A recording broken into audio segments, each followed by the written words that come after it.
Sir ये लीजिए आपका बिल।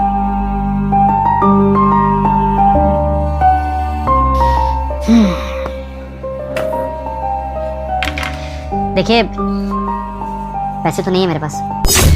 क्या आप इतनी बड़ी रेस्टोरेंट में खाना खाने के लिए आए हैं और आप मुझसे ये कह रहे हो कि आपके पास पैसे नहीं है? जी नहीं। सर अगर आप पैसे नहीं देंगे ना तो बॉस ना मेरी सैलरी में से पैसे काट लेंगे। तो अगर आप कोई मजाक करें तो प्लीज आप ऐसा मजाक मत करिए मेरे साथ। मैं आपसे कोई मजाक नहीं कर रहा हूँ और आप मेरे कपड़े से, मेरे फ़ोन से या मेरी घड़ी से मुझे जज मत कीजिए। देखिए, मैं आपका नुकसान नहीं कराऊंगा।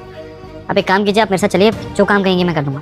बर्तन धोने हैं, टेबल साफ़ करनी है या टॉयलेट साफ़ करना है, इसलिए खाना बनाना नहीं आता मुझे, लेकिन आपका नुकसान नहीं होगा।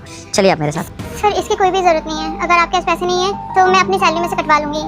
लेकिन सर मुझे एक बात समझ नहीं आई, अगर आपके पास पैसे नहीं थे तो आपने खाना क्यों खाया? जी, ऐसा नहीं है कि कभी पैसे नहीं थे। सच कहूँ तो बहुत बड़ा बिजनेस था मेरा, बहुत अच्छी कंपनी रन कर रहा था और इस कैफ़े में मेरा काफ़ी आना जाना था। लेकिन बिजनेस में इतना लॉस हो गया कि पता ही नहीं चला कि बैंक का लोन, इतना कर्ज कब बढ़ता चला गया और आज मैं बैंकरप्ट हो चुका हूँ।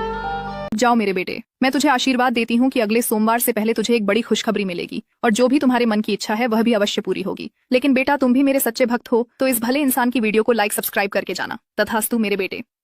खाने तक के पैसे नहीं है मेरे पास, लेकिन थैंक यू सो मच, आपने मेरे बारे में इतना सोचा। अपनी सैलरी में से आप मेरे पैसे कटवाने के लिए तैयार हैं। Thank you. हाँ आप टेंशन मत लीजिए, मैं दे दूंगी आपके पैसे। अच्छा सुनिए, आप एक मेरी छोटी सी मदद और कर सकती हैं? जी हाँ बोलिए। जी, वो मेरे पास घर जाने तक के पैसे नहीं है। अगर आप कुछ पैसे दे देंगे तो मैं आराम से अपने घर चला जाऊंगा। वैसे तो शायद मेरे पास होगा नहीं, लेकिन मैं एक बार चेक कर लेती हूँ।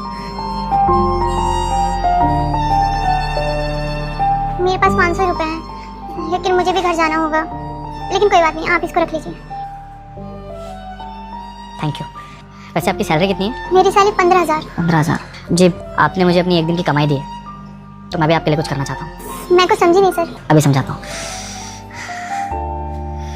अब अगर आपने मुझे अपनी एक दिन की कमाई दी है तो मैं भी आपको अपनी एक दिन की कमाई देना चाहता हूँ। चलिए। इतने सारे पैसे? लेकिन अभी तो आपने मुझसे कहा कि आपके पास खाने तक के पैसे नहीं है, फिर ये पैसे? समझाता हूँ। दरअसल मैं अपनी दादी से बहुत ज़्यादा प्यार करता था और आज उनको मरे हुए पूरे 5 साल हो गए। आज उनकी 5वीं डेथ एनिवर्सरी। अक्सर इस रेस्टोरेंट में आता था अपनी दादी के साथ। मेरी दादी को यहाँ का खाना बड़ा पसंद था। हर साल उनकी बरसी पर कुछ ना कुछ दान पुण्य करता हूँ, लेकिन इस बार मैंने सोचा कि जहाँ का खाना मेरी दादी को सबसे ज़्यादा पसंद था, वहाँ पे तो कई सारे ऐसे लोग हैं ना जिनको पैसे की ज़रूरत है, सफाई करने वाले, आप लोग या कोई भी। तो मुझे लगा कि क्यों ना आज इस कैफ़े में आके कुछ ना कुछ किया जाए, किसी ज़रूरतमंद की मदद की जाए। लेकिन मैं उससे पहले ये देखना चाहता था कि आप लोगों में सच में इंसानियत है भी या नहीं। और देखिए, आप इस कैफ़े में मुझे पहले इंसान मिली और आपका ही नेचर इतना अच्छा लगा कि मैं टेस्ट लेने से खुद को रोक ही नहीं पाया।